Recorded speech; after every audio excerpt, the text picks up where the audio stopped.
തലശ്ശേരി അതിരൂപതയിലെ ഏറ്റവും പ്രഗത്ഭനായ കേരള സഭയ്ക്ക് ഈ രൂപത നൽകിയ ഏറ്റവും വലിയ ഒരു സംഭാവനയായിരുന്നു മൈക്കിൾ അച്ഛൻ്റെ ജീവിതം.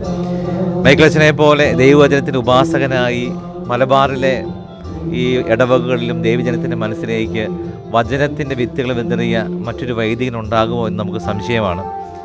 ധാരാളം ആളുകൾ അച്ഛൻ്റെ ക്ലാസ്സുകൾ കേട്ടും അച്ഛൻ്റെ പഠനങ്ങൾ മനസ്സിലാക്കിയുമൊക്കെ വിശുദ്ധ ഗ്രന്ഥത്തിൻ്റെ ആളുകളായി വിശുദ്ധ വചനത്തെ സ്നേഹിക്കുന്നവരായി മാറിയിട്ടുണ്ട്. മൈക്കിൾ അച്ഛൻ്റെ ജീവിതം വാസ്തവത്തിൽ വചനത്തിൻ്റെ ഒരു ഉപാസനയായിരുന്നു.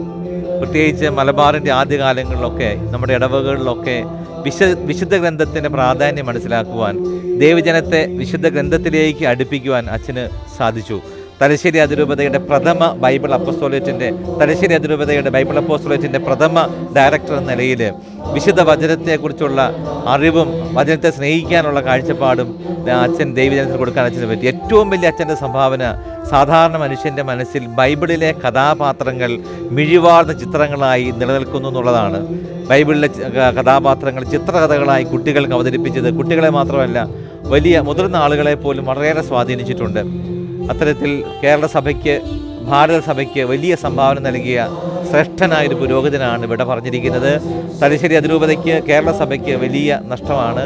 എങ്കിലും അച്ഛൻ്റെ ഒരു ജീവിതകാലം കൊണ്ട് അച്ഛൻ നൽകിയ സംഭാവനകൾ, പ്രത്യേകിച്ച് വിശുദ്ധ വചനത്തിൻ്റെ മേഖലയിലുള്ള സംഭാവനകൾ ചിരകാലം സ്മരിക്കപ്പെടും എന്നുള്ളതാണ് അതിൻ്റെ ഒരു സന്തോഷം.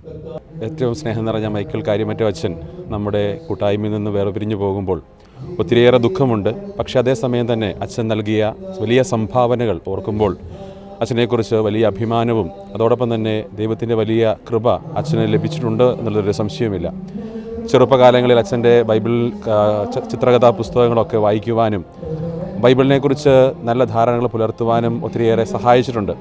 വൈദികനായ തലശ്ശേരി അതിരൂപതയിൽ ചേർന്നതിന് ശേഷം അച്ഛൻ്റെ വാർദ്ധക്യ കാലഘട്ടത്തിലാണ് അച്ഛനെ കൂടുതൽ അടുത്ത് പരിചയപ്പെടുവാനും ഒക്കെ അവസരം ലഭിച്ചിട്ടുള്ളത്.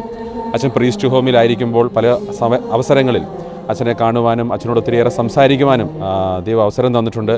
വളരെ ഭംഗിയായിട്ട് നമ്മളെ സ്നേഹിക്കുന്ന, വളരെയധികം നല്ല രീതിയിൽ സംസാരിക്കുന്ന ഒരു നല്ല വൈദികനായിരുന്നു മൈക്കിൾ അച്ഛൻ എന്ന് പറയുന്നതിൽ സന്തോഷമുണ്ട്.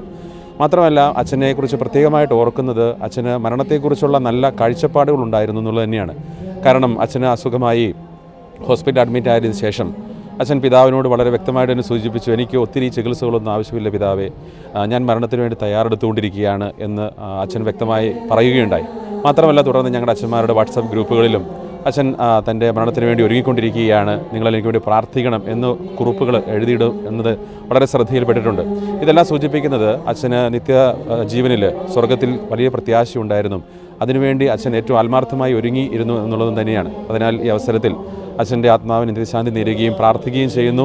ഇതുപോലെ സഭയ്ക്ക്, സമൂഹത്തിന്, നമ്മുടെ കത്തോലിക്ക സഭയിൽ ഏറ്റവും ശക്തനായ ഒരു വൈദികൻ ഉണ്ടായതിൽ നമുക്ക് ദൈവത്തിന് നന്ദി അർപ്പിക്കാം. അച്ഛനിലൂടെ സഭയ്ക്കും നമ്മൾ വിശ്വാസികളായ ഓരോരുത്തർക്കും ലഭിച്ച വലിയ സൗഭാഗ്യത്തെ ഓർത്ത് നമുക്ക് പ്രാർത്ഥിക്കുകയും അച്ഛൻ്റെ ആത്മാവിന് നിത്യശാന്തി നേരുകയും ചെയ്യാം.